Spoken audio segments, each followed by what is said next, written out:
Acara ini dipersembahkan oleh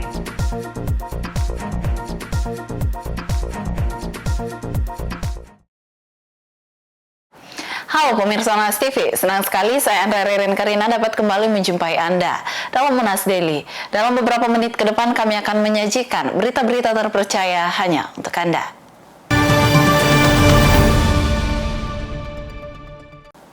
Pemirsa, intervensi politik dalam pengisian jabatan publik masih menjadi masalah yang sulit dihilangkan. Hingga memunculkan pertanyaan publik tentang seberapa besar intervensi politik dalam pengisian jabatan publik. Simak tanggapan dosen ilmu politik Unhas berikut ini. Baru-baru ini, seorang wali kota terpilih mengungkapkan adanya praktik uang pelicin dalam mutasi jabatan. Ini menunjukkan adanya intervensi politik dalam pengisian jabatan publik masih menjadi masalah yang sulit dihilangkan. Padahal sejatinya pengisian jabatan publik seharusnya berdasarkan kompetensi dan kualifikasi. Namun kenyataannya praktik korupsi, kolusi, dan nepotisme atau KKN seringkali membawa pengaruh besar dalam penempatan posisi-posisi strategis di pemerintahan. Pengungkapan terbaru mengenai sejumlah pejabat yang menawarkan uang agar tidak dimutasi menunjukkan bahwa politisasi jabatan masih terjadi. Hal ini memicu pertanyaan sejauh mana intervensi politik bermain dalam penentuan posisi di pemerintahan. Sejumlah kasus menunjukkan bahwa intervensi politik tidak hanya terjadi di tingkat nasional, tetapi juga di daerah. Mekanisme pengisian jabatan seringkali diwarnai kepentingan politik, di mana figur yang loyal kepada penguasa lebih diprioritaskan daripada mereka yang benar-benar berkompeten. Endang Sari, akademisi ilmu politik Universitas Hasanuddin Makassar, menilai jika praktik KKN dalam pengisian jabatan publik masih menjadi tantangan besar yang harus ditegaskan oleh pemerintah pusat dan daerah. Ya, saya kira dalam setiap pengisian posisi publik itu sangat rawan terjadinya praktek KKN di situ ya. Dan sekali lagi ini menuntut komitmen tegas dari pemerintah, khususnya pucuk pimpinan untuk bersikap apakah akan tegas memproses hal tersebut ataukah akan mendiamkan dan menganggapnya sebagai sebuah hal yang biasa saja. Kita berharap pemerintahan baru tegas, mulai dari pemerintahan pusatnya sampai kemudian ke pemerintahan tingkat daerah, di tingkat kota, di tingkat provinsi, itu pasti akan mengikut ke bawah, akan seirama dengan apa yang terjadi di atas. Tapi harapan kita praktek itu jangan tebang pilih, harusnya kepada semua pihak. Jadi di semua jenjang, di semua lini, di semua instansi praktek itu harusnya menjadi musuh bersama. Dan harusnya pemerintah menjadikan ini sebagai budaya untuk tegas mengatakan bahwa kita anti korupsi dan kemudian tidak ada toleransi terhadap korupsi dalam praktek pelayanan publik apapun itu. Endang Sari menekankan kepada pemerintah untuk mengambil langkah tegas sebagai jaminan setiap jabatan diisi oleh orang yang berkompeten, bukan atas dasar loyalitas atau transaksi politik. Reformasi birokrasi yang lebih ketat dan transparan menjadi hal yang harus diperjuangkan agar intervensi politik dalam jabatan publik dapat dihilangkan sepenuhnya. Andi Putri Najwa, Unhas TV. Di bulan Ramadan, setiap orang memiliki preferensi makanan khas saat berbuka dan sahur. Mulai dari makanan berkuah hingga jajanan khas, termasuk bagi para pimpinan Universitas Hasanuddin Makassar yang memilih kurma, jalangkote, juga es buah untuk berbuka. Berikut liputannya. Bulan Ramadan selalu menjadi momen yang dinanti-nantikan oleh umat muslim di seluruh dunia, termasuk Indonesia. Selain sebagai waktu untuk meningkatkan ibadah, Ramadan juga identik dengan kebiasaan berbuka puasa bersama dan hidangan khas yang disajikan di meja makan.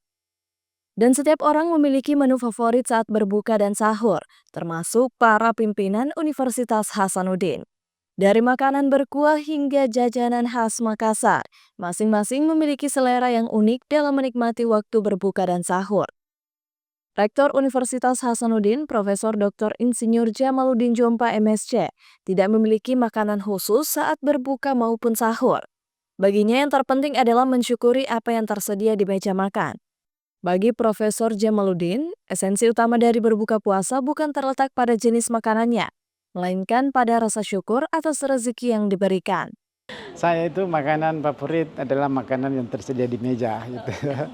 Tidak pernah ada request saya, tapi apa saja yang ada tentu yang sehat ya, dengan jumlah dan jenis yang harus memenuhi kaidah makanan sehat yang dengan jumlah yang secukupnya. Berbeda dengan Rektor, Wakil Rektor 4 Bidang Kemitraan, Inovasi, Kewirausahaan, dan Bisnis Universitas Hasanuddin, Profesor Dr. Engineering, Insinyur Adi Maulana STMFil, memiliki kebiasaan yang tak bisa dilewatkan setiap Ramadan. Ia selalu menyediakan jalangkote sebagai salah satu hidangan wajib saat berbuka puasa. Kalau saya di rumah saya tuh wajib ada jalangkote dan pisang hijau. Jadi itu dari kecil memang jalangkote ya, kemudian pisang hijau dan kemudian juga kolak pisang ya. Itu wajib ada dan kemudian secangkir teh dan kemudian juga ada kurma. Biasanya sih sangat simpel seperti itu ya. Kemudian kalau makan sahur ya tentu saja kita makan nasi ya, kemudian juga dengan sayur. Sementara itu, Wakil Rektor Bidang Sumber Daya Manusia, Alumni dan Sistem Informasi Unhas, Profesor Dr. Farida Patitinggi SHM Hum, memiliki preferensi yang berbeda. Ia lebih menyukai makanan berkuah, baik untuk takjil maupun makanan utama. Menurutnya, makanan berkuah lebih mudah dicerna setelah seharian berpuasa. Takjil favoritnya adalah es buah, sementara menu makan malamnya seringkali terdiri dari sup dan nasi. Makanan favorit saya seperti biasa sih, di rumah saya tidak terlalu banyak perubahan antara bulan Ramadan dengan bukan bulan Ramadan. Intinya saya sukanya makan palu mara, sayur bening, atau yang sop-sop seperti itu ya, sop ayam, kari ayam yang seperti itu. Ya demikian juga kalau sahur, intinya harus selalu ada yang berkuah. Kalau takjilnya itu lebih sukanya sih kayak es buah begitu ya, buah-buahan lah. Pokoknya favoritnya berkuah-kuah seperti itu. Di sisi lain, Sekretaris Universitas Hasanuddin, Profesor Insinyur Sumbangan Baja MPhil PhD, tidak bisa melewatkan kurma saat berbuka. Bagi Profesor Sumbangan, berbuka dengan yang manis-manis terutama kurma sudah menjadi kebiasaan yang dijalankan sejak lama. Karena selain menambah energi, kurma juga dipercaya memiliki banyak manfaat bagi kesehatan. Seperti biasa, kalau saya di rumah itu kurma itu wajib. Jadi setiap buka puasa kita dahului dengan kurma. Kemudian beberapa yang ringan-ringan, kalau ada kue pun kue yang ringan dengan buah-buah kita ini. Kemudian nanti kita pergi sholat maghrib, kebetulan masjid dekat. Setelah itu kita balik. Nanti balik baru kita makan makanan favorit kita. Kalau di bulan puasa ini saya suka memesan makanan-makanan yang dari Timur Tengah. Ya, seperti nasi kebuli, kemudian yang seperti itu. Rasanya agak lain gitu kalau di Ramadan ini sangat tepat saya kira ini. Tersedianya makanan khas saat berbuka dan sahur di bulan Ramadan mengejarkan arti kebersamaan dan rasa syukur atas nikmat yang diberikan. Namun mengonsumsi makanan itu janganlah berlebihan agar dapat menunaikan ibadah di bulan Ramadan dengan khusyuk. Rahmatia Ardi, Unhas TV. Pemirsa, sampah plastik menyumbang 10 hingga 20% dari seluruh limbah padat di Kenya. Menurut program lingkungan PBB. Sebuah perusahaan teknologi Kenya mendaur ulang limbah plastik itu untuk mencetak model 3 dimensi yang membantu pendidikan mahasiswa arsitektur sekaligus mengurangi kerusakan lingkungan.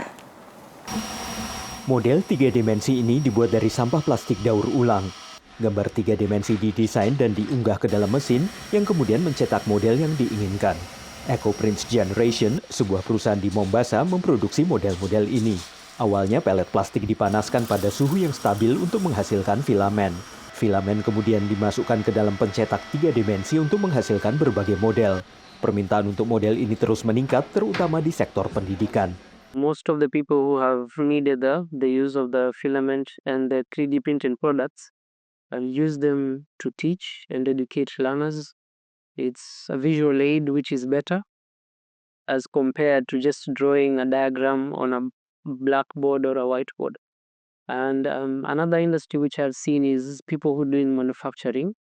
They tend to test out their prototypes. So that is another use which we've been leveraging on as well. Kenya menghasilkan hampir 1 juta metrik ton sampah plastik setiap tahun menurut program manufaktur berkelanjutan dan pencemaran lingkungan yang dibantu oleh Organisasi Perdagangan dan Pembangunan PBB ANTEC.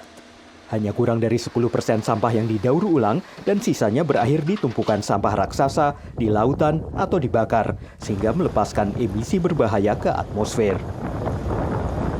Gel Industries adalah salah satu dari sedikit perusahaan di Kenya yang mendaur ulang plastik. Perusahaan ini memproses sampah dengan memecahnya menjadi potongan kecil, kemudian membersihkan dan menyortirnya berdasarkan warna dan kualitas. Sebagian dari plastik ini dilebur dan dijadikan pelet yang digunakan untuk pencetakan 3 dimensi. Salah satu pelanggan utama EcoPrints adalah Kenya Coast National Polytechnic, sebuah perguruan tinggi di Mombasa.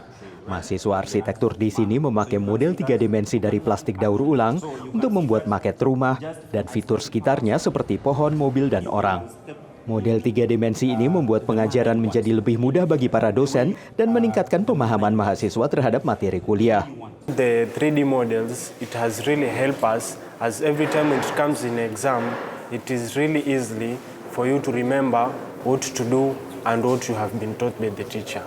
These 3D models has helped in creating the realities of what is done theoretically in class. During the demonstration, it helps now in creating the reality. We can see the realities of cars, of landscapes, that is for trees, for persons, people who are living in a particular building when we do our design. Untuk saat ini, EcoPrint Generation hanya mencetak benda-benda berukuran kecil dan menengah. Tapi mereka sedang berencana untuk mencetak benda-benda yang lebih besar, seperti rumah yang bisa digunakan oleh para mahasiswa arsitektur bagi pendidikan mereka. Dari Washington DC, saya Helby Yohanes dan tim VOA. Baik pemirsa, berita tadi sekaligus menutup perjumpaan kita hari ini. Jangan lupa untuk terus saksikan Unhas Daily hanya di Unhas TV. Saya Andrea Ririn Karina mewakili kru yang bertugas. Pamit undur diri dan sampai jumpa.